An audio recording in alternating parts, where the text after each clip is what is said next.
Welcome to another episode of the Speak for Yourself podcast. Saturdays are for the boys edition. My name is Casey, and I'm your host for tonight. We have a returning guest and maybe a couple more returning guests. Let's bring him on. He was gracious enough to take a break from painting model tanks. Cheese, how are you doing? It was actually a Dungeons and Dragons weekend today. Oh, so, man. Mentioned Saturdays is for the boys, and that's BOIZ, just for the BOIZ. There you go. There you go. So nobody heard anything we were talking about beforehand because I want to finish the conversation, but I guess we'll have to catch everybody up. We were totally normal dudes talking about what it's like to take an ice bath.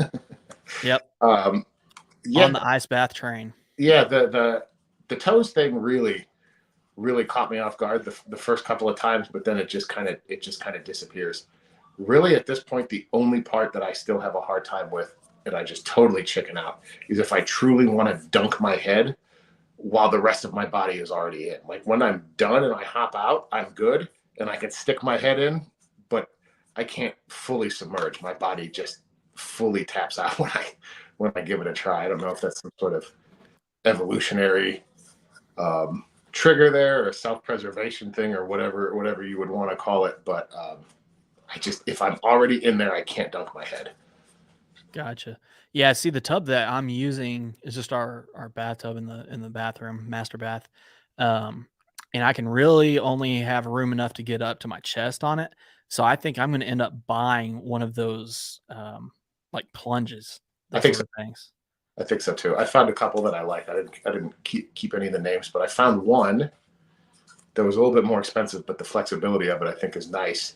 You take it down into the 30s, or you can take it to 100 degrees. So you could use it for a heat soak too if you absolutely wanted to. And I think that's, the flexibility is really nice. I keep buying the coldest I've been able to get it in just the regular tub is 38 degrees. But I typically average like right at 40, 41. I do 15 to 20 minutes at a time. If I don't have anything to watch, it's closer to the 15-minute mark. Like if I just have a podcast going, that's just enough to keep me in there for the 15 minutes. But if my mind is engaged elsewhere as well, I think, I can do the 20, 21. Dude, I've only been doing 5 minutes. Is that too little?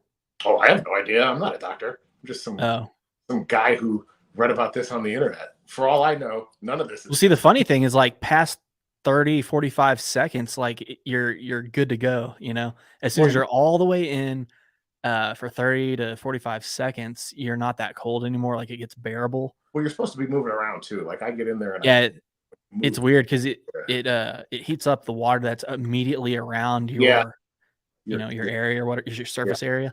So if you like shake your legs or whatever, you can make it cold again. Sort of thing. Yeah, that's the important part. But I went out to eat the other day, and there was a cryo facility in between here and where we were going. I don't remember the name of it because why would I ever commit anything like that? So I just was like, oh, I wonder what it's like to really, really do it. And I Googled it, and it's only like the most they will let you do is 3 minutes. But I think they're talking about like negative 100 degrees or something insane like that, or negative. Like it was. Yeah, it's supposed to be pretty sporty. You have to like wear gloves, I think. Well, the one that I found online, and again, it might not even be the same facility. Like whatever, I just Googled it and clicked the first one I saw, right? So the odds that I clicked on the one I drove past is probably pretty slim. Slim to none, yeah. It actually just showed it where people had their hands out of the extremities were out for the most part. Like there was it almost looked like the stockade, like they used to put people in when they were. Oh, okay. Yeah, I know what type you're talking about. Yeah. You had like your head and hands out, and then your feet were out, and then everything else was in there. But everything was large enough to where it looks like if you had to, you could have pulled it out and stepped out if you needed, if there was some sort of a cryo emergency. So. Have you so like I'm pretty sensitive to like extreme cold and extreme heat when it comes to like being submerged in water. And like Corey's not, and she says that like most women are not. How are you with that? Like, have you noticed that? Like if you're getting a hot tub or something like that, do you have to like, kind of edge your way in? No, I've really just kind of always just hopped in. But I mean, I grew up out There we go. What's up, Zach? doors thing, so. All right. Yeah, we can hear you. Can you hear us?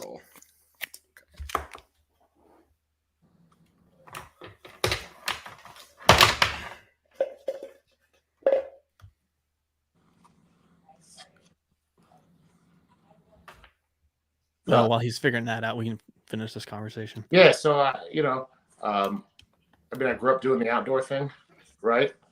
So I'm definitely used to playing cold water.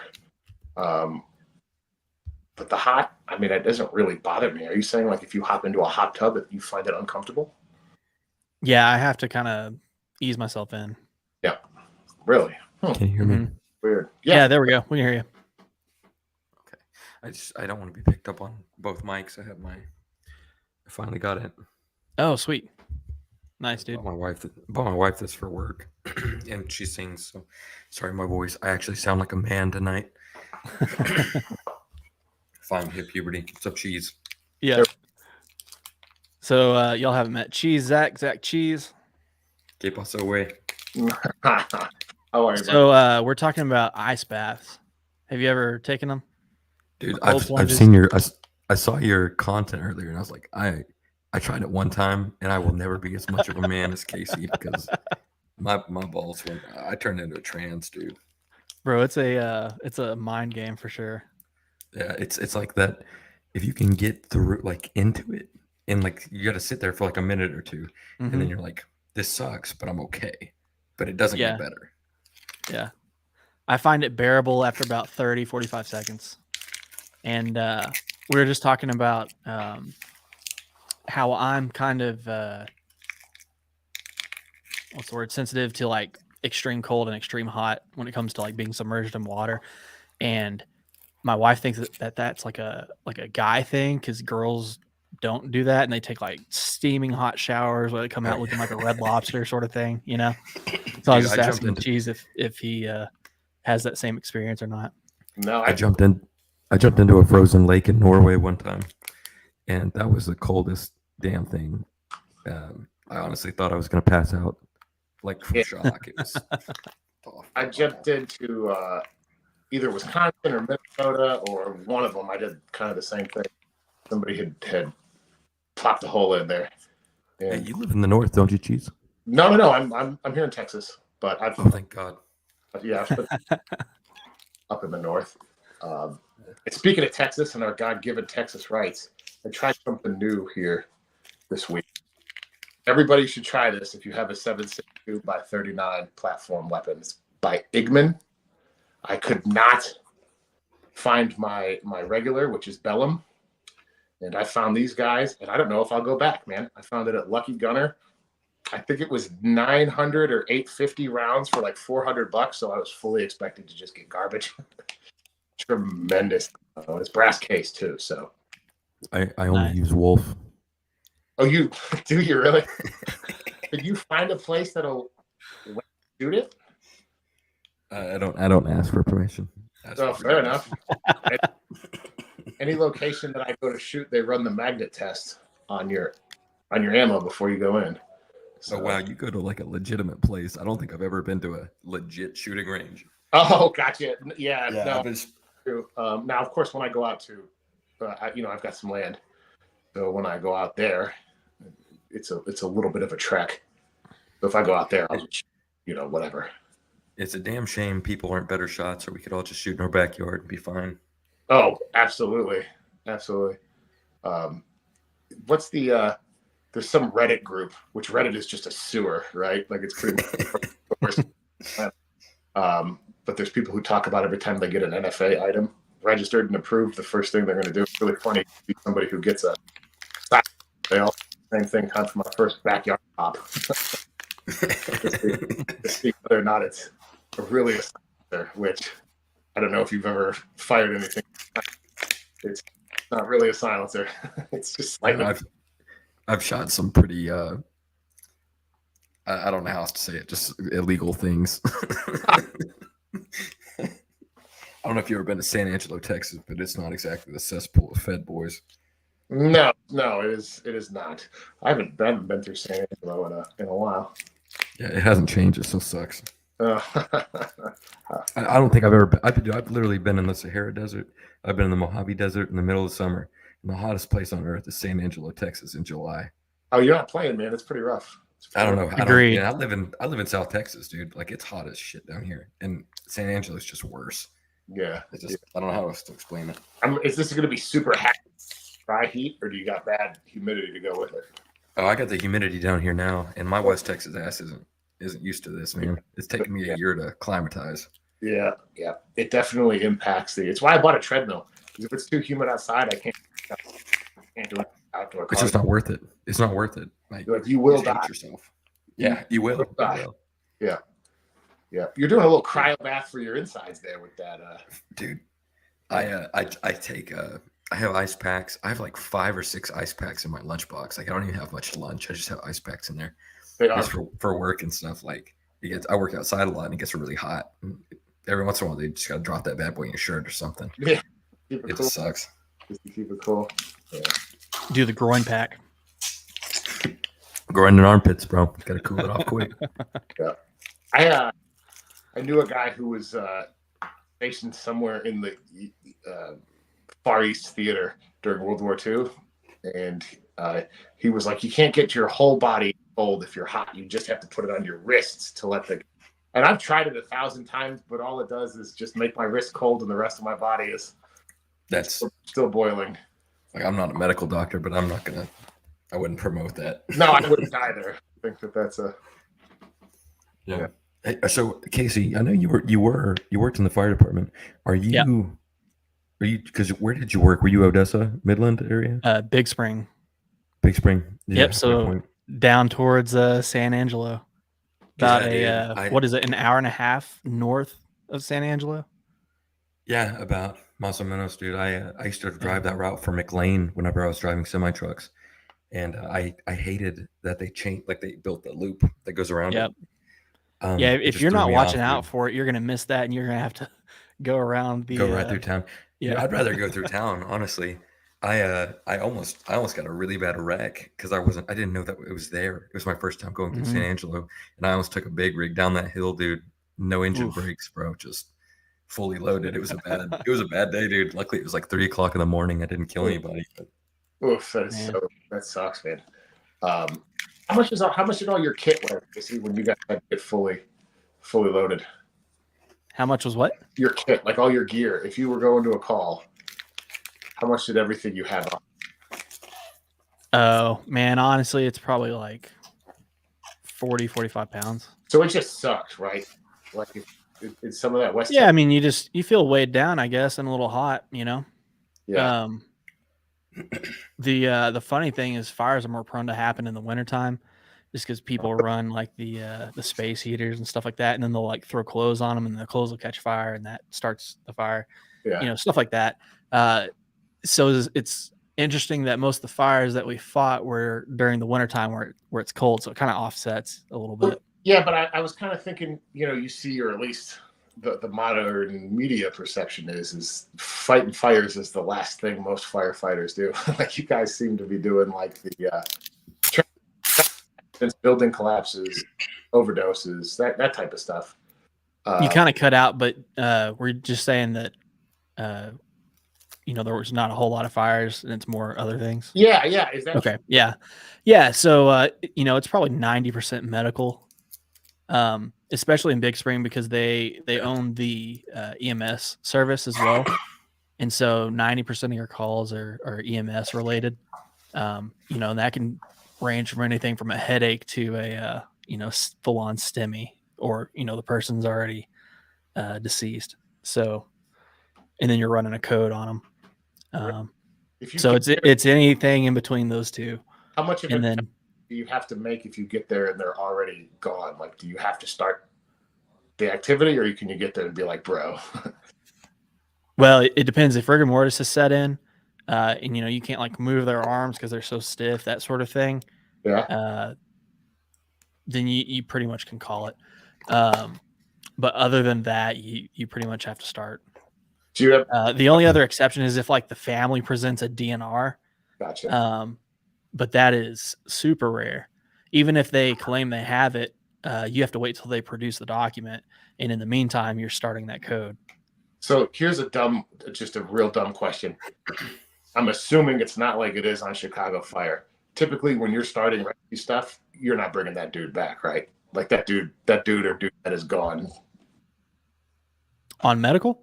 Yeah, like if you have to go do a medical and you lose the person, how often are you actually able to bring them back? Man, that's a tough question. It's really just a per person basis, you know. I wonder what the stat is on that. I don't even know what the stat would be on that. Because I know, like, I ran. If they're alive when you get there, and then they code while they're in the ambulance or while you're there, there's a pretty high likelihood that you can get them back. If they're DOA when you arrive on scene, that's harder. Gotcha. Yeah. Because I read the stats one time, like, and if you code in a hospital and you're not already at the edge of death, right? Like if you're a healthy dude who's in there and they're doing a procedure and you start to code, I want to say, and I'm going to get it wrong, right? But I want to say it was like 96 or maybe 92% likelihood that you're okay if you code in the right circuit, right? Yeah, it's amazing what they can do nowadays, for sure. Gotcha. Like, look at that gentleman who got hit while he was playing ball this last year. Oh yeah, that was wild. I would wager that the medical facility you have at a professional sports facility is damn near a hospital, right? In terms of emergency, because athletes are invested. Oh man, I don't know. I think they probably just have an ambulance on standby, and then they transported him to whatever the nearest hospital was. I think that they worked on him there for a little bit. They worked in 8 or 9 minute on the field. Okay. Yeah, before they transported him. Gotcha. Okay, so that makes sense. But I have to imagine that like a team doctor is there. Like you're coding. Dude, you want some nightmare fuel? No. About bringing people back? Yeah. Dude, so I went on this rabbit hole probably 3 weeks ago. I can't remember the exact name, but in Japan, in like, I don't even know, it was the 90s or something like that.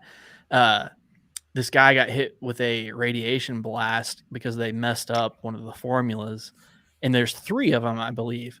And they kind of had to like evacuate the town or whatever. And but these 3 guys got hit, and the guy that was standing directly over it got hit the worst with this radiation. And basically to the point where it was like, I don't know, it was like between 14 and 30 something times the lethal dose. And so basically, like, over this period of time at the hospital, his cells were just like collapsing in on themselves, that sort of thing. Anyway, the nightmare fuel is that they brought this guy back from coding like 6 different times, something like that. And he was like begging for death by the end of it. But he was basically a science experiment at that point, because nobody had ever been hit with that much radiation. So they kept him alive just to see like if they could keep him alive, basically. Anyway, they brought him back like 6 times. It was ridiculous. I don't like it. No. Like, right. If you read it, it's pretty hardcore. No, I will probably pass. Like, I've heard that story. It's nuts. Dude, I actually asked you the question about Odessa because I was wondering if, or not Odessa, you know what I mean? If you guys were trained EMTs, paramedics, like as firemen. I know some fire departments are still just fire and they don't work with the EMS side. Like they're very basic EMTs, if anything. When you were at Big Spring, did you have to go through a paramedics course, or what'd you do? Yeah, so you had to be certified in both fire and EMT, at least a basic. Gotcha. There's really only basic and paramedic. They had an intermediate level for a while there, but I'm pretty sure they did away with that. Like maybe That's after the first year that I was there, and so it's either basic or paramedic. And so in Big Spring, it's probably half and half. Yeah, our guys are going from basic to paramedic. So they'll have to do all the labs and everything too. So So I hear it's a brutal course, What- and I've Oh, yeah, had dude. several friends go through it. You know, what is it worth it? Like, what is a firefighter pretty solid pay? Pay stinks. What? How does it go, in your opinion? yeah, I mean it's all right money starting off, and then as you move up the ranks, that's how you get raises essentially, and then going from basic to paramedic is another type of raise, Gotcha. and that's that, and going from a regular firefighter to a driver, where you drive the fire truck each shift, like that's your job, and you run the fire truck at a fire scene. Those two are the biggest pay raises that you'll see. Gotcha. Do they call shotgun? How do they decide who's not? Well, the lieutenant rides shotgun in a fire truck. So Severide rides shotgun. If we're gonna go Chicago, Is he the lieutenant? I believe he is a lieutenant. I actually haven't watched Okay. it in a while. I was a big fan of Rescue Me. Oh yeah, I remember that one. I did. Dude, I love that show. Yeah. And that's neither one of them's accurate, but that one's Oh, probably sure. more accurate than Chicago Fire for sure. Yeah. what is that actor's name? I always get him confused. He kind of looks like a really young, more attractive William Dafoe. Oh, Dennis. Yeah, what? Yeah, Dennis Dennis- Leary. Dude, That's what it is. That's a really good descriptor. I know, right? Isn't it? He also kind of looks like that that broad on old Fox News that kind of had the eye thing. What, Greta something? Oh, Greta Van Susteren. Yeah. I swear, my dad had a crush on that woman. Oh, no. I don't know if it was the politics or if it was the looks, man. But I think she had palsy on one side of her face. I think that's what it was, and it like drooped or something. Yeah. I couldn't think of a better newscaster to like work from like the early 2000s War on Terror. She Yeah, had yeah. that, That's a like good- anger about her. Dude, let's be honest. I don't know how we're circling back to this from here. Early War on Terror. How old were you guys for 9/11? Bro, I'm the young man here, probably. How old are you, Cheese? I was 18 for 9/11. I'll be. Jesus. Yeah, I was in second grade. Yeah. Oh, okay. I was in 6th grade, Okay. Yep. I don't. so old enough to remember everything, Yeah. but probably not able to fully grasp every aspect of it until I was a little bit older. It's pretty weird to think about because you talk about that early War on Terror. It's not possible to describe how much we were glued to our televisions really the year afterwards. But those first 2 weeks were insane. How you were just staring at the television. It was pretty wild, man. And that really gave the rise to what, like, I vaguely remember Fox News popping off during the weird election thing for Bush versus Gore, but I was so young, didn't really. I was old enough to obviously be aware that it was happening, but I just did not care at the time. I had so much other stuff, teenage stuff going on in life. Why would that even enter your mind? That I'm sure that played a big part into the rise of the 24-hour media, but 9/11 really, really changed everything. I mean, that's a super stupid thing to say, right? Like, I'm not covering any new ground at 9/11. Yeah. But as far as how we watch and consume media, Oh, Dude, the teachers rolled in a screen like you would on Movie Time sort of thing, yeah. and flipped it to the news on that, and they were just watching it, and then school got dismissed early, and my mom picked me up crying. So I remember all that pretty vividly. Bro, I was pretty young when it happened, right? But I remember a teacher came in screaming, Twin Towers got hit, and they turned on the channel. And like 5 minutes later, the next tower got hit, and we're all watching that shit on live television as kids, right? Wow. Second grade, you don't really know what's going on. But we had early release too. I was going to West Wind Elementary in Friendship, Yep. bro. And my grandpa picked me up from school. There was nobody else on the road. And we walked into his house, and he sat my ass in front of the TV, and he said, "You need to watch this shit. This is history." It was He wasn't wrong. he wasn't wrong, dude. It was crazy, man. But I just remember watching the whole thing and trying to figure out what it was. And again, so young, not really knowing. And then enlisting. I enlisted at 17, and we were still in Afghanistan. We were still pulling out of Iraq, and so that was kind of a. I was actually just finished boot camp. I was a week after, and then Benghazi happened, and all the the staff sergeant walked in and said, "All right, boys, you better listen up because we're going to war." It was very surreal. Like this is going to continue on. Dude, Luckily, that never happened. Well, would you like to know how Mr. Cheese handled 9/11? How I helped? I do. Okay. Well, a friend of mine called about 10:15 that night, and he was like, "Bro, I just can't handle it, man. We're under attack." And I was like, "Yeah, you're correct." So we decided to drive up and down the main drag of the town that we lived in, and we had two dudes in the bed of our truck, both holding an American flag. Boom, double patriotism, bro. Beat that. The only thing that could make that better is "Born in the USA" blaring on your speakers. No, but I think I will be honest with you. We did play. What's the Lee Greenwood one? I'm proud to be American. Yeah. Yes. Yeah, that's more American. Oof. Boy, I was not cool. I'm still not, but I was even less back then. Ugh. That was probably the coolest moment any of us could have enjoyed. So God bless you for doing that. Please. And we all took turns in the back seat holding the flag, because if you think we just did one run, don't you question my pick, sir. It's funny. Yeah. The only thing I've ever gotten close to doing that was driving through Jane. Have you ever been to Lubbock? Cheese? Of course. Oh yeah. Okay. I don't know where you're from, man. I don't want to know. All right. I want to keep the mystique alive. Peak is the big killer for sure. Oh yeah. Yeah. Go ahead, Bubba. But I picked up a buddy. I had just finished college, and I was picking him up. His car broke down, and he was super. I don't know how else to say it, just dorky, nerdy.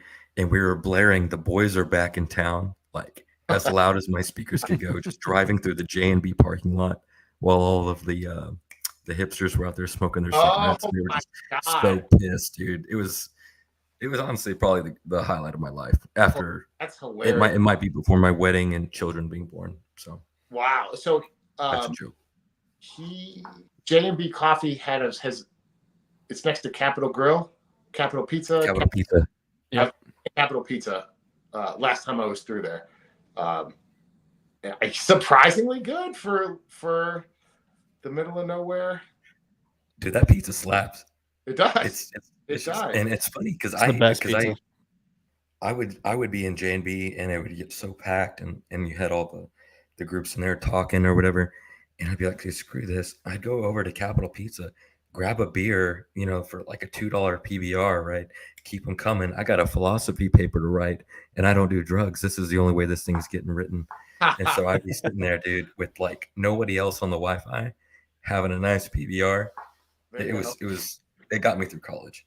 So J&B was one of those hipster shops where even people were like they studied there, like, ooh, it's the happening place. Yeah, right. Oh God, that is so nerds. Cringy. Ugh. So I'm not gonna lie, I didn't realize that we were live until like 3 minutes ago. Wow, nailed it.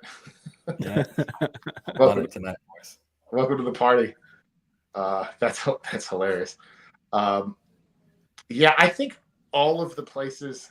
You know what? It's just coffee shops, dude. If it's not a Starbucks, it's going to be one of those hipster just disaster. It's gonna be, right? There's been times when I've stopped like middle of nowhere Kansas, like potentially Clark Kent's stomping grounds, Kansas. And you stop at a damned coffee shop and there's not a college for miles, and you stop in there and there's always somebody doing just stupid homework and letting you know, boy, they're doing homework. It's just so cringe. Dude, all of my hardcore liberal professors were at J&B, and we would have like talks in there too, and a couple of interesting talks. But I remember going in there and just being so judged. The coffee shop hosted, or the school hosted them at the coffee shop, or the coffee hosted the talks. The professors like rented out the room pretty much. We're like, hey, can we have the back room? Yeah. The only thing better would be like snapping fingers and poetry, bro. Dude, I was gonna ask if that's how if that, dude, that is so, and I'm sure. Yeah, okay. So I have 2 degrees. I've got one in philosophy and another in English. And it's funny. My wife got hers in creative writing, and she got took no creative writing classes, and I got stuck in. And I did mine in language and literature, and I got stuck in all of these creative writing classes with poetry and gender and all sorts of crazy stuff. And I had no desire to take those courses. I wanted to study Renaissance English literature or something. But no, here I am talking about buffalo and genders, and it made no sense. It was the weirdest thing. So I actually had your degree is in philosophy, and what was the other thing? The other second most useless degree, English language and literature. Gotcha. Your wife is a creative. Do what? And your wife got one in creative writing. Yeah, but she actually has a legitimate job with hers. She's like a editor for a company. She editing and stuff. I'll allow it. I was going to discontinue this podcast because I was concerned somebody or in here, but it doesn't sound like you're. Yeah, it's super cringy, man. Super cringy. Yeah. Trust me, I didn't have a lot of friends in either department. That's for sure. Yeah. No, that's awesome. My first acoustic shows were at Sugar Brown's, the old one that was on 50th. Oh yeah, dude, that place was the place to be though. The coffee was good and the music was actually good. Yeah, I love that coffee. Oh, it was a coffee shop. Yeah. Okay. It's by Mountain Hideaway, right? It was kind of the same thing as J&B, where you had people studying. Maybe not as many, just because it's not as close to tech. But then you also had live music on the weekends. I don't understand. Maybe it's just because I'm an old bastard. Study at home, stupid. What are you doing? Dude, I wasn't studying. I was picking up chicks. If I was at J&B, I had no intention other than looking at honeys, bro. I mean, that definitely does. I guess it definitely does change the circumstance, but I just never. You know what? Now that just completely does it. Instead of actually doing homework, what the people there are doing, they're like peacocks. Yeah. The more studying you're doing at a coffee shop, it's like the bigger your plumage. Nerds gender or nerds that you're trying to attract can be like, oh, that person's studying so hard. I cannot wait to study next to them. Ugh, gross. That's funny, man. But the thing is, if you go in and you have a look, think about it, philosophy major, English major, they're dressed in black, they're smoking a cigarette, they're drinking black coffee because they're trying to look cool. You walk in there and you got the cowboy boots on. I'm talking, you got ropers or you got some square toes on, and you look like your name is Cletus. You're pulling some ladies. All right, it's gonna happen. All right, because they know in the back of their mind that, what is it? You got your Chad country boy, and you've got your virgin philosophy student. Oh, you know what I'm saying? Yeah, so, there you go. It's all about your demographic. It's all about the demographic. I see what you're saying. So you were the exotic for them. Oh yeah, dude. I was rare meat, bro. Rare meat. At least in my mind, I was. There you go. I'll still a loser. But... Part of me feels like it's not too hard to find some asshole in exotic boots in London. That's fair. That's fair. Yeah. It's interesting how many people I saw smoke at either one of those places. You know what I mean? I think they're just trying to get it off the vibe, just like Cheese was talking about, as a peacocking moment. Can you even smoke anywhere? I can't think of anywhere. There's a cigar shop in a couple of towns over where I know that you smoke in. They have an actual lounge, but it's actually fully separate from the retail space, right? If you didn't know that there was a lounge back there, you would never just be able to pick up the signs, right? You'd have to be like, hey, you got a place I can smoke this, and they'd be like, yeah, go back there and a speakeasy. Yeah, it really is, but for tobacco. So, do you guys have places surely not where you could still smoke inside?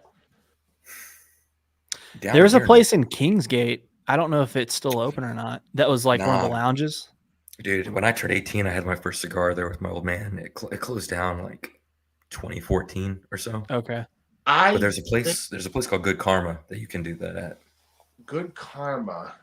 Yeah. Is that a chain? That sounds vaguely familiar. No, they have two stores in Lubbock. One's off of University in like 22nd Street or something like that, and the other Look. one is right by Bunsenburg, Texas. If you know where that's at. Mm. No. Oh yeah. I actually do know where Bunsover, Texas is. That might be the most overrated burger in the history of burgers. The best part about Bunsover, Texas, is going in and hearing all the old people's names when they call out your order.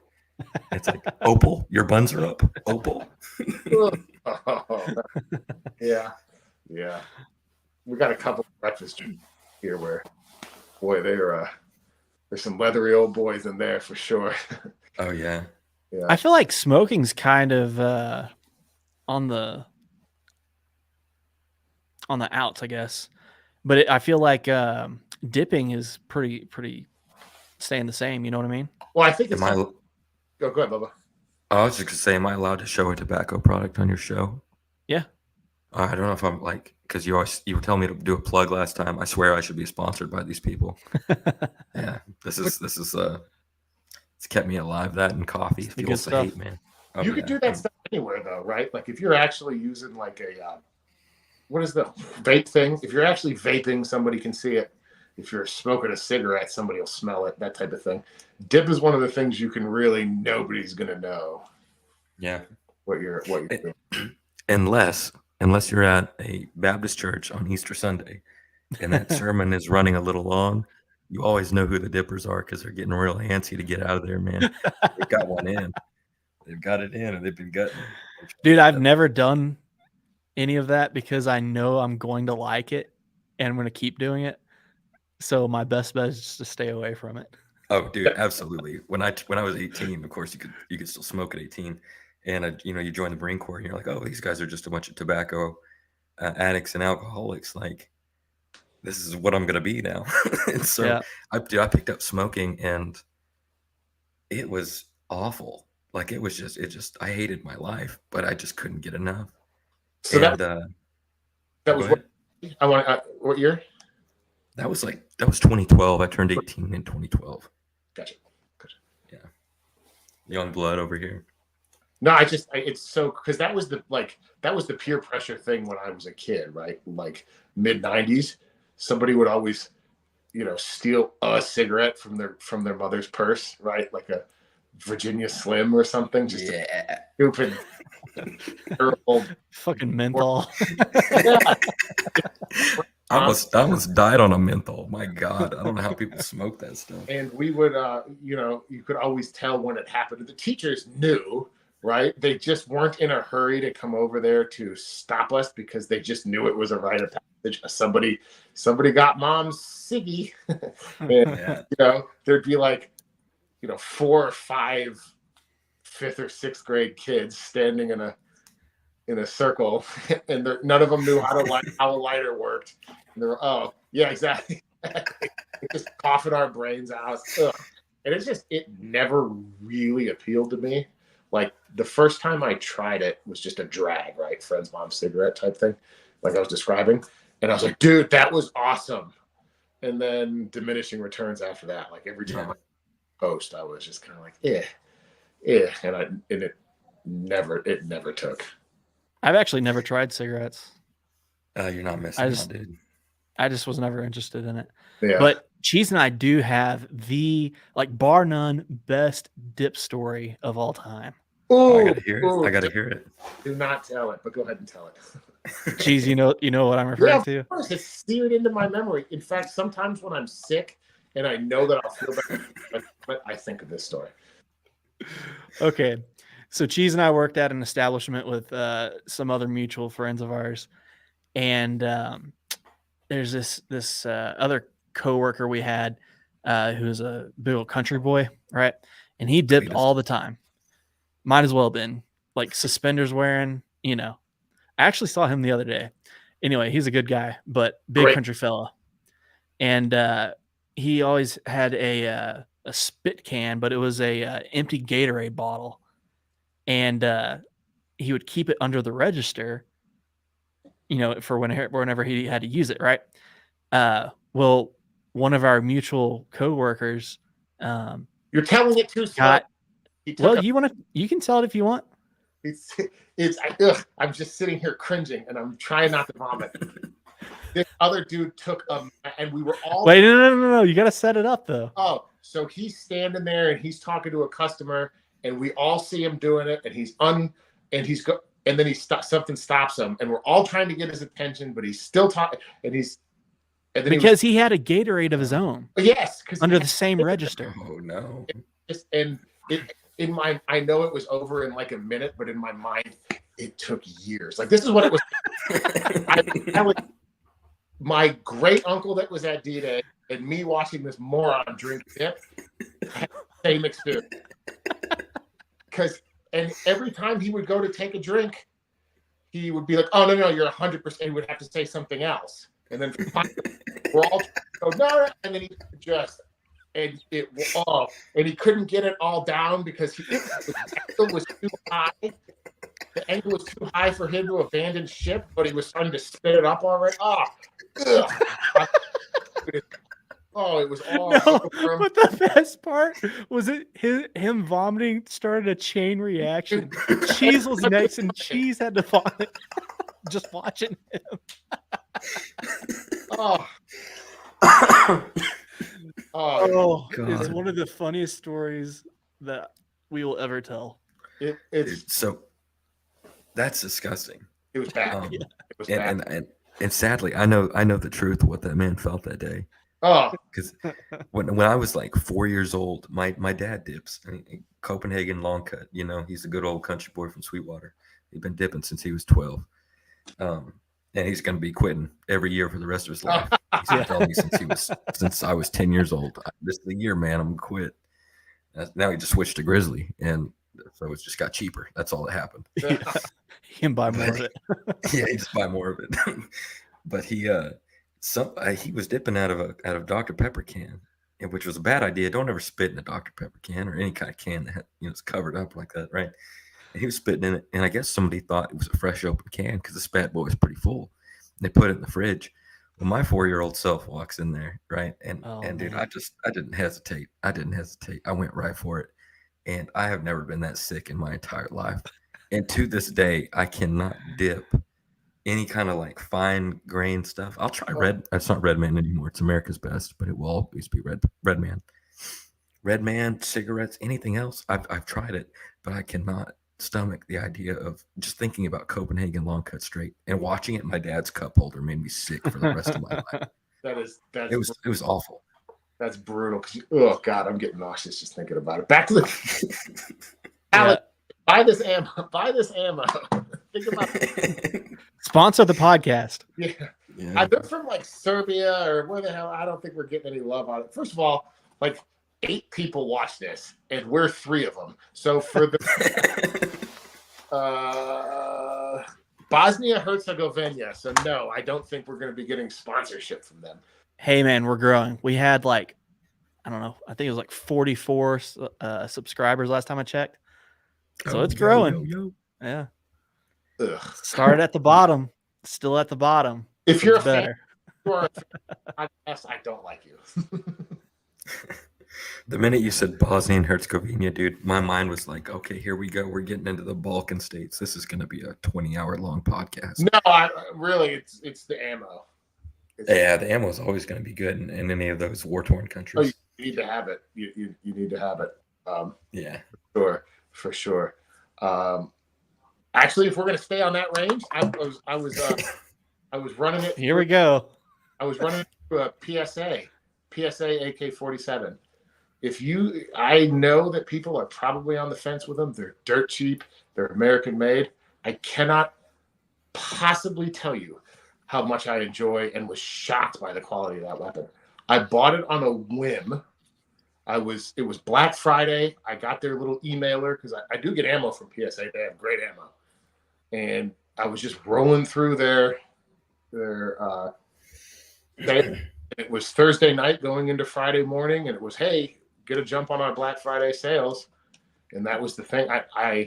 It's the best $800 I've ever spent in my entire life. firearm related. $800 I've ever spent in my entire life. Tremendous weapon. Yeah, people crap on PSA for some reason. I mean, I get it. It's not Daniel Defense or SIG or whatever. It doesn't have that brand name that sticks out to you, but they make quality stuff. They really do, especially for the average consumer. Yeah. So like people just, dude, gun people are the worst people. And I know you're a gun person, Cheese. I'm a gun person. Casey's a gun person. But like you walk into Cabela's and you're like, can you tell me about this rifle? Why would And you? the guy that's standing there just starts degrading you and just telling you how stupid you are. And like, Yeah. you have a question about it? Not today, Satan. Yeah. And they tear into you. It's the weirdest thing. It really is. Like I don't know how you can. People are also very opinionated when it comes to guns. It's Oh about, yeah.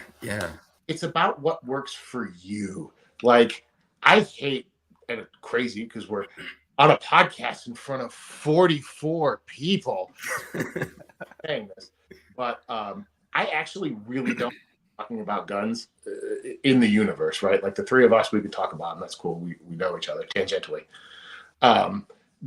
If I talk to somebody about guns, I automatically know I'm not going to like what that person has to say, right? Like there's this thing.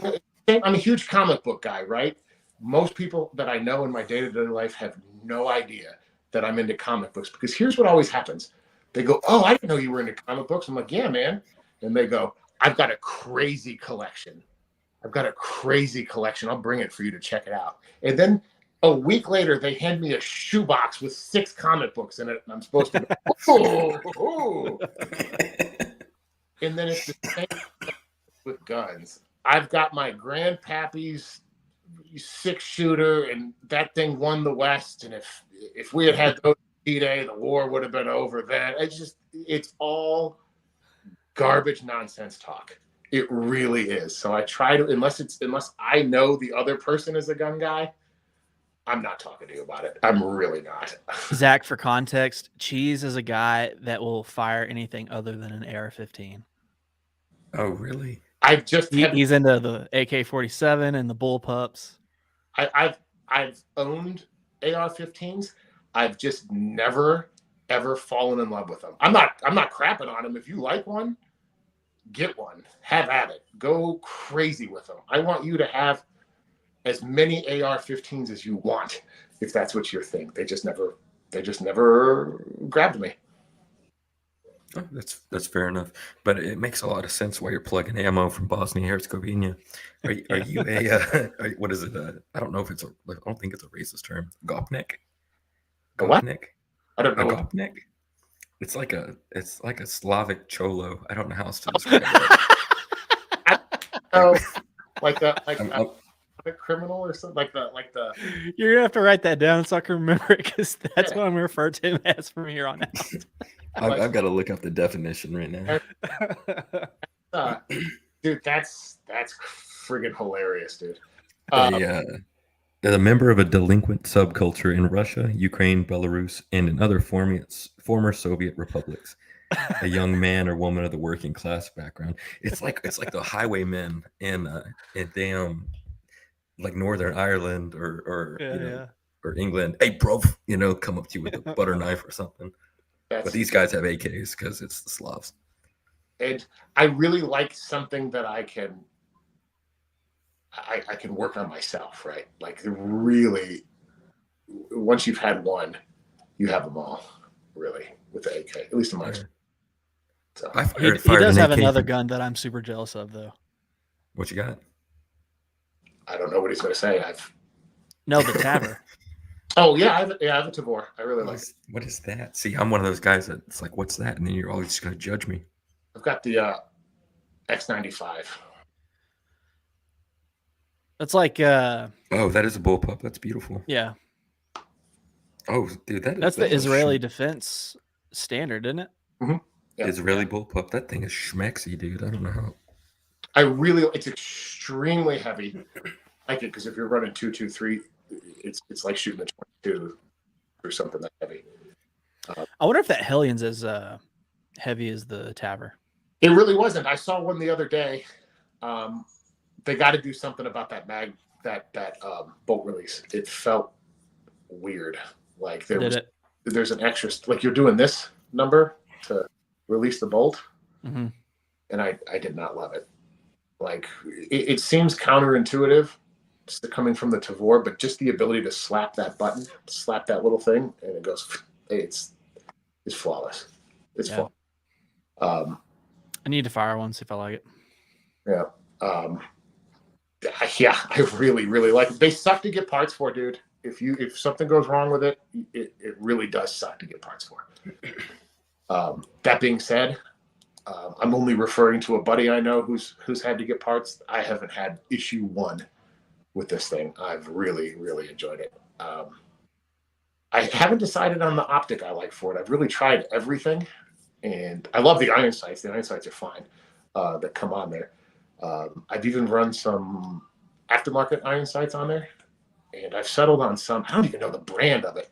It's one of those fixed sight with the drop calculations for 5.56. So, it's got the, what do you call that? ACSS? Is that what that is? Active Combat something.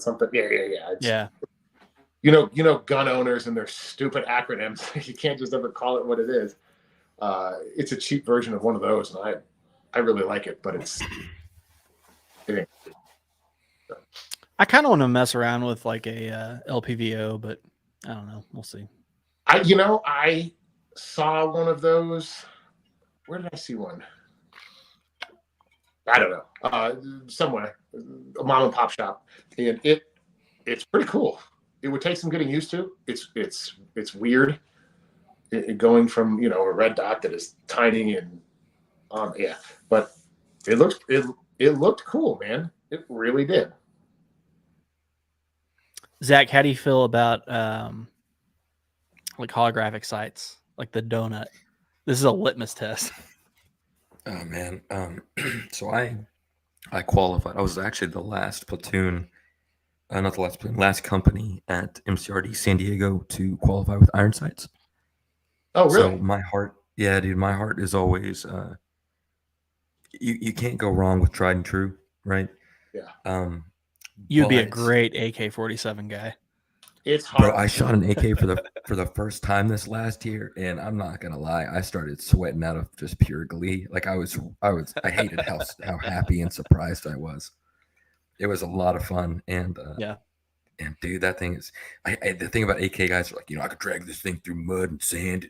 I could poop in it or whatever it might be, and they're like, this thing will fire. I could put a hole through a flea's ass at 1,000 yards. And I love that. I love the mentality. Don't change. But it was great. It was great. But there's a benefit to it. Point shooting versus target shooting. Holographic sights are great for point shooting. It is. I use a red dot on my AR build, and because of the use for it, right? Like what am I using it for? Do I want an ACOG? Do I want something else? Don't even get me into the scope sphere, right? Like the scope getting a decent scope is one thing. Getting a good scope is you have to drain your retirement. But yeah, don't even get me started on ACOGs. It's great. I like it. I really enjoyed it. It made shooting super easy. 100%. And I don't even have an ACOG. I've got several other Tregicon things. And wait, did you get that mini one though? Did you end up getting that? Oh, I've had several. I already have a couple of those. I did not. No, the mini ACOG. No. Not yet. I did not get that one, but I've got a couple of their MROs that I like, and their Patrol RO or whatever it's called. I don't know how they're still they still turn on with all the crap that I've done to them. Drop. I mean, they survived, dude. Yeah, I was just gonna say, and I've said this before, but one of the hills I'll die on is that holographic sights, the donuts cover up too much of the target. So I'm not a fan of those, but yeah, I gotta agree with Zach, man. Iron sights is probably where it's at, and I didn't get an optic for that AK until I was extremely comfortable with just the iron sights. And not to get on an AK fanboy kick again, but what I like about it is if that optic fails, it takes seconds one-handed remove the optic and you're back on there. No iron sight, no Yeah. iron, it's no nothing. So I do. But again, air I've put on these Tregicon is pretty impressive that they're still running. Hey, so I do want to bring up one story, and I've been following it kind of since it broke news. But the Daniel Perry thing out of Austin, are y'all familiar with that? Yeah, that was About to be. Oh, the thing you sent me earlier. Yeah. So if I'm remembering right, the first part of it was he was an Uber driver, and he made a wrong turn or something like that, and drove into the middle of a like an Antifa protest sort of thing. I've pulled out tags. I'm not even comfortable calling it an Antifa BLM thing. It really did look like it was just like every other. It didn't look like an active riot, right? It looked like something that would have gotten somebody's dander up, but I don't feel like it was a situation, at least based on the video, where all hell had broken loose, right? I think it's very important to separate the thing that the self-defense gentleman did and the context, right? So I feel like it was the gentleman with the rifle and Mr. Well, let's set it up first, right? Yeah.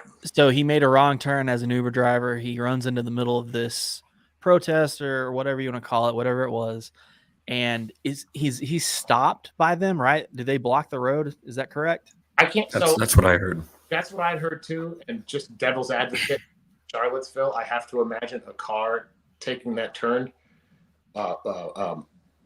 intent or not, probably freaked out the protesters just as much as he was freaked out, right? Like that's not a good situation. If you're protesting and suddenly there's a car there, that's as dangerous of a situation as if you're in a car and suddenly there's like it's not a good situation for either party involved.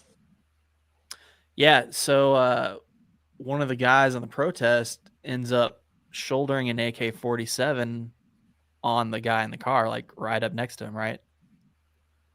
Yeah, that's what it looks like from the picture. They actually released a picture today that they had not, obviously, of the incident. Beforehand, you could just see the context of the parade, right, for lack of a better term, of the footpath of these folks, and you understood in the context of this bubble something bad happened. But today they actually released a picture of what it looked like, and the AK guy claims he was at the low. The other people claim he was at the low ready.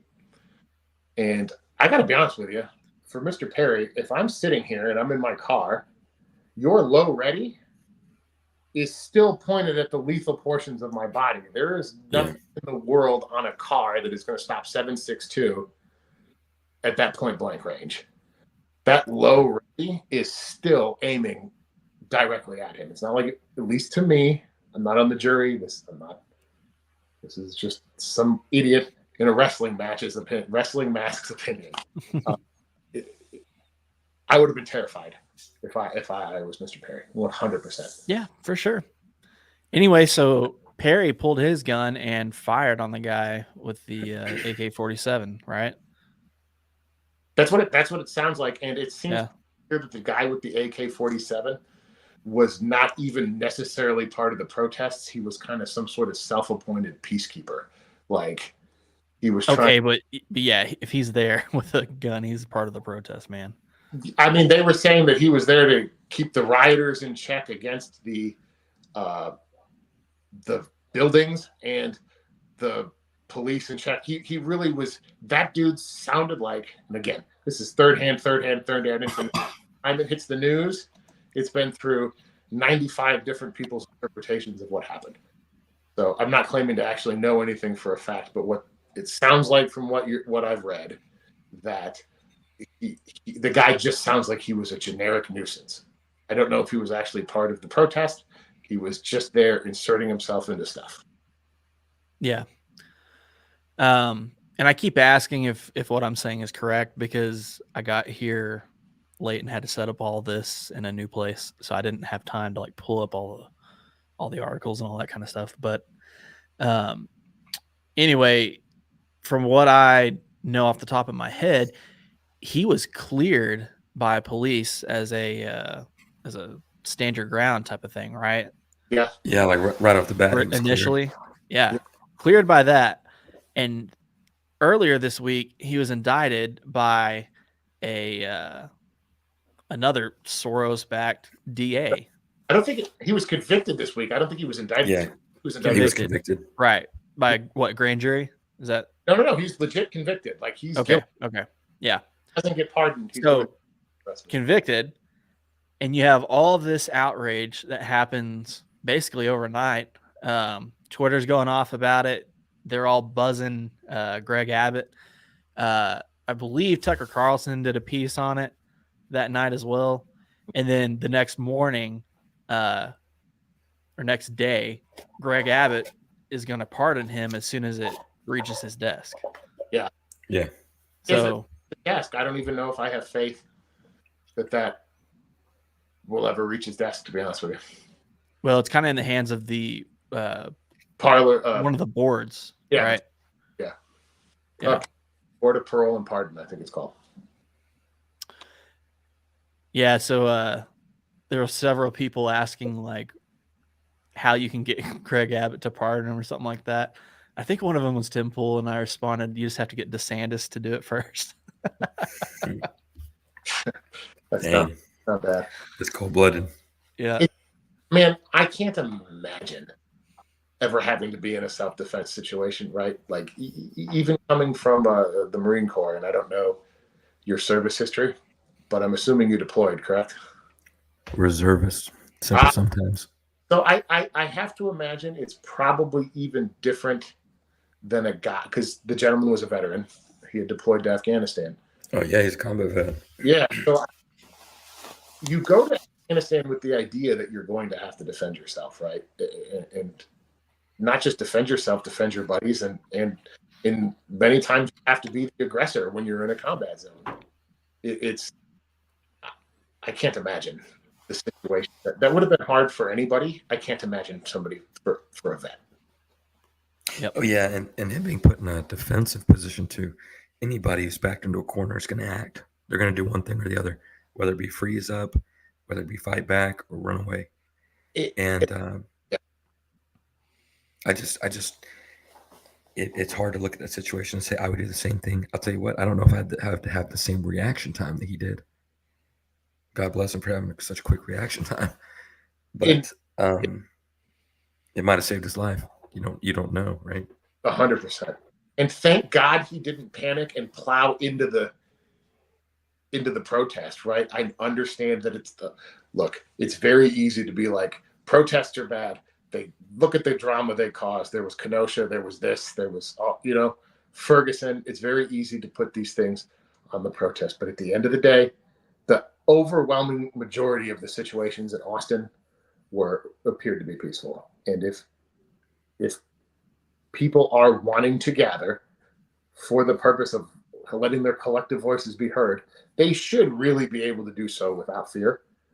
And having a situation where a guy in fear for his own life plowed through 13 of them, man, that really makes the next one even more dangerous, and the one after that even more dangerous. So, well, yeah, but I mean, think about it too. You're driving down the street, right? You're headed home, and a block away from your house, right? Let's say you live in a nice little suburb. Block away from your house, you turn the corner, and boom, there's a riot taking place right there. And you have no business with that riot. And that riot probably doesn't have a whole lot of business with you, but your car's there, and they're there too. And I mean, your car belongs on that road. It is a motorway. that's true. You're not in the wrong. And if anybody's in the wrong, it would be them, unless they had, of course, had appealed for some sort of Permit or whatever. Permit to be there. Yeah. I hate to boil down something this tragic, because you got to tell me there's no way. Now, I don't know Mr. Perry from Adam, right? But I have to imagine putting myself in that situation, even if I was in the most feared for my life. I can't imagine ever ending somebody's life and being okay with it, right? I would be glad to be alive. I would love to see my wife and kids again or whatever. But it would always haunt me for the rest of my life that I took somebody else's life. And you add this crap on top of it, it's, dude, that is awful, man. That's a no-win situation for anybody. Yeah, it sucks. I mean, obviously he didn't go picking a fight. Yeah, it was not Mr. Perry's intention that night for sure. It's the definition of wrong place, wrong time. If he got lost and took a left instead of a right, none of this would have ever happened. Mm-hmm. So, yeah.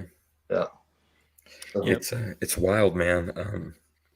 And not to get into it or anything, but never mind. I'll share that story with Casey off air sometime, or cheese, just as long as it's not live. There you go. Yeah. But anyway, if you are gonna have a self-defense situation, I reckon use that Gopnik era, Gopnik ammo. Yes, Gopnik ammo, brass case. If y'all do end up sponsoring us, send me some 5.56. I don't think they make 5.56. They're not going to sponsor us. We're not going to get any. Like I'm involved in this. You are never going to get these sponsors. It's no. You think they're making 5.56 ammo in the Balkans? Nah, I don't. Yeah, silly goose. You silly goose. You're fired. Yeah. Yeah, super unfortunate situation. If the details are exactly as we laid them out, I hope he does get pardoned. I was texting Cheese earlier today, and I was looking at some of the comments, because people were commenting after Greg Abbott posted the thing about him wanting to pardon him. And, like Tim Pool and Matt Walsh and all these people, retweeted it and were, basically singing Greg Abbott's praises. And so would I. But dude, the comments under those from people that, there's a certain segment of the population who is never going to accept anything for a justified homicide. It is what it is. And you know what? With Twitter being what it is, I bet you maybe 1% of those people tweeting actually felt it and just want the engagement. What do you get more engagement on? Saying something that everybody agrees with, you get a little heart or a thumbs up. If you say something controversial, you get 9 million people telling you stink, but that's 9 million people who now know who you are. So it behooves them to go on there and just say something dumb.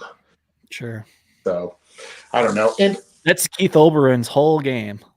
Oh, he's one of the guys I was referring to. Oh God. The worst. With this situation, with Mr. Perry, it's what fascinates me is one, the publicity, and two, it's almost like it's in direct contrast to the Kyle Rittenhouse case, right? Kyle Rittenhouse blown up, right?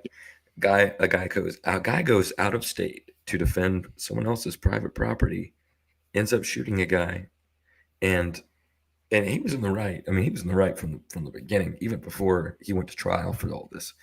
At least that's my personal opinion. But he gets all this publicity, but old boy Mr. Perry shows up at the wrong place at the wrong time, and he has to take the big iron off his hip and make a play, and he's getting sentenced like that. Yeah. You know what I mean?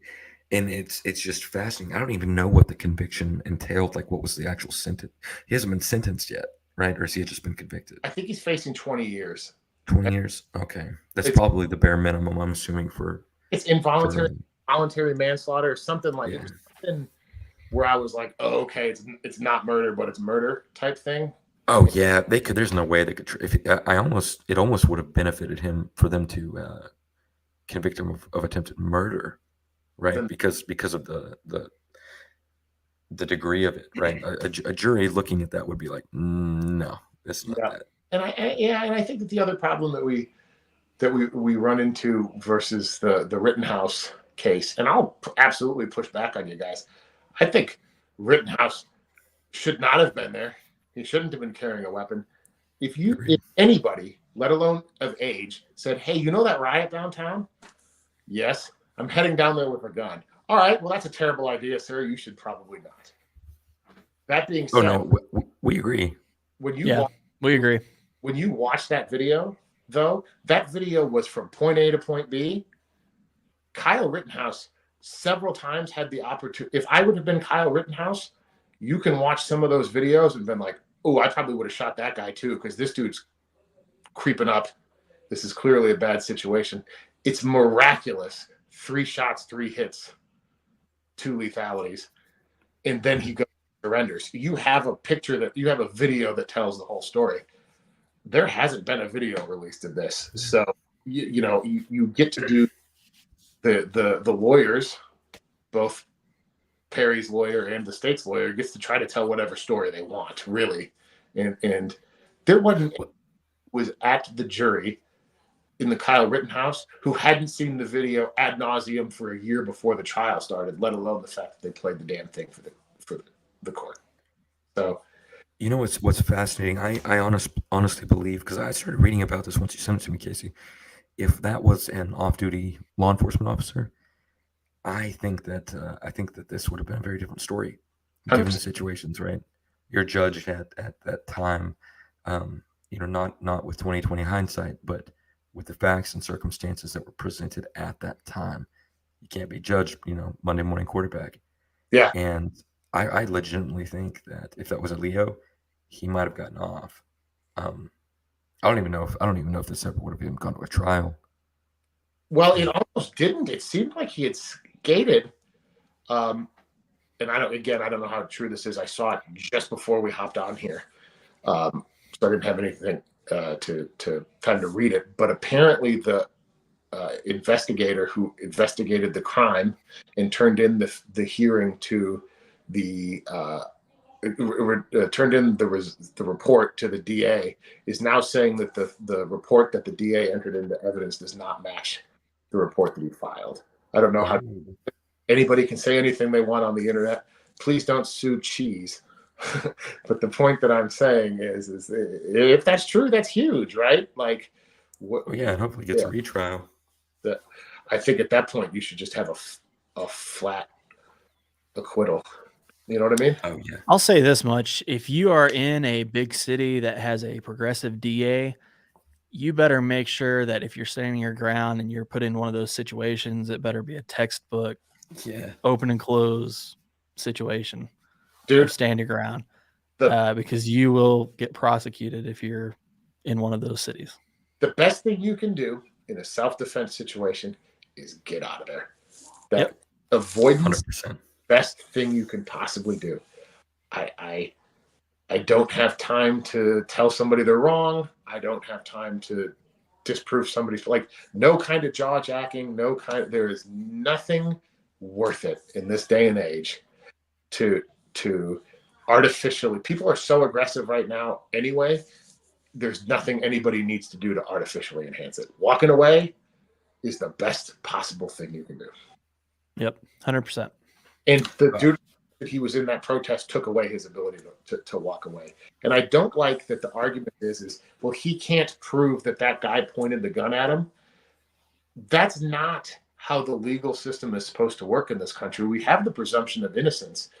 It's up to the DA to prove that there was no intent and he acted, and that Mr. Perry acted with intent and the other guy didn't, right? Yep. So I don't know. I've even seen it called premeditated.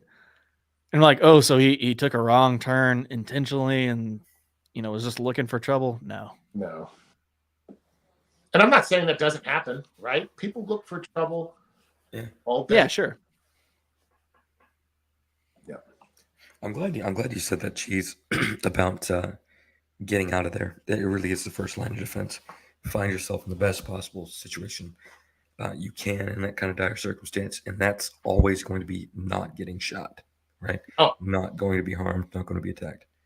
And so I was in HEB with my wife. It was like a year or two ago, and it was right after that El Paso shooter. Oh, gotcha. Yeah. And I was like, do you know how you can exit this building? And I don't know if either one of y'all ever worked in grocery stores. Mm-hmm. No, but I had that same conversation with my wife.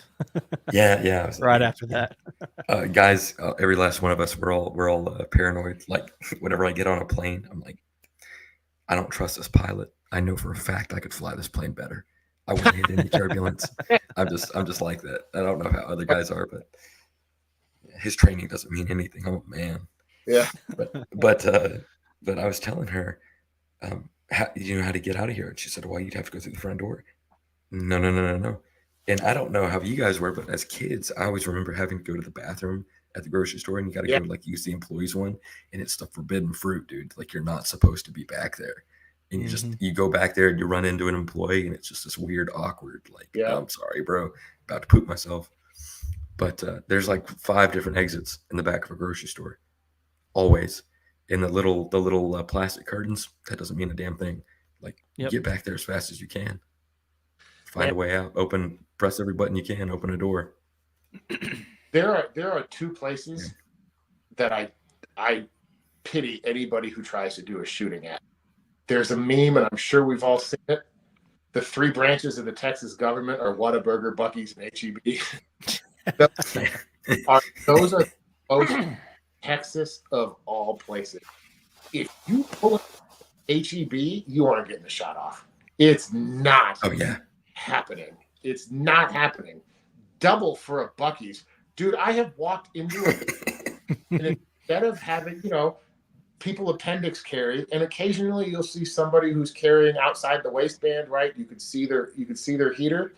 This dude had the full 1-point sling into, I want to say it was like a H&K 7. It wasn't the MP5. It didn't have the magazine was into the grip, and it was just full right here, ready to rock and roll, just ready to drop heat. I'm like, all right. I mean, no safer place on earth. No, absolutely not. And I'm gonna be honest with you. If there's ever a shooting at Buc-ee's, I understand I should get out of there, but y'all are gonna find me right by them overbites, just shoveling my face. I'm going out and happy. And armed society is a polite society. Oh, I agree. 100%. Absolutely. I have had on 4 separate occasions somebody try to sell me a weapon at a church in Texas, in West Texas. And so I always know that I'm sitting safe in church. Because if that guy's trying to sell you one, there's at least 5 other people that are carrying, right? Dude, it's beautiful. I've been into a car accident in the state of Texas where the officer says, "I'm going to give you a few minutes to get any weapons out of your car." He just knows. He knows. All right, guys. Well, we're coming up on about an hour and 20, so I'm going to call it. Y'all good with that? Absolutely. Of course. Y'all want to shout anything out? Ingman ammo, Lucky Gun. Stay hateful. So, wow. There you go. So I want to give a shout out. Next week, we're going to have on Aiden Mattis of Lore Lodge. I'm pretty excited about that. We're going to talk some cryptids and some libertarian stuff, some current events. It's going to be a good time. And then the week after that, we have on Jose from Power Gang and No Way Jose podcast. Shut up, Cheese. No. And we're going to a deep dive of the OKC bombing. So I'm excited about that as well. Have a libertarian on your show? What are you saying? A libertarian cryptid hunter? Is that what you're going to have on there? No, he's not a hunter. He's just known for. Ask him if you can get Bigfoot to pay for your stupid roads. I'll ask him just for you. Okay, guys. Thanks for joining us. If you're listening to this afterwards, which you most likely are, don't forget to sub and subscribe to everything, and we'll see you next time. Thank you, guys.